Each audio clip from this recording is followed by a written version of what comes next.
people forget I can bring this government down. Really?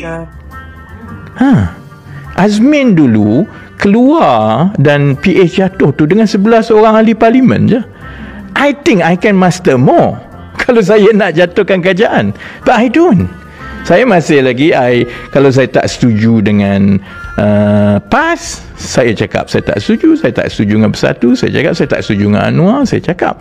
But I am very certain bahawa sebenarnya politik ini bukan soal kedudukan saya. Dan these people lupa bahawa rakyat boleh menilai kalau betul lah saya ni jenis mengajuk dan sebagainya. This government is no more today.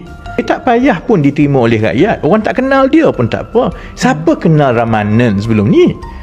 Tak apa, asalkan saya ada kabel satu besar dengan presiden parti, dan saya juga boleh bayar dan simpan beberapa kaki di bawah ini supaya bila pemilihan parti saya bayar, dia orang menang gini, maka saya tiba-tiba jadi orang besar parti dan saya buat keputusan. That is a sure way untuk mematikan parti ini. And to me is the greatest betrayal. Jadi oleh kerana dia orang ni sebenarnya is jilted lover. Jilted lover. Dia tak dapat tempat dengan saya.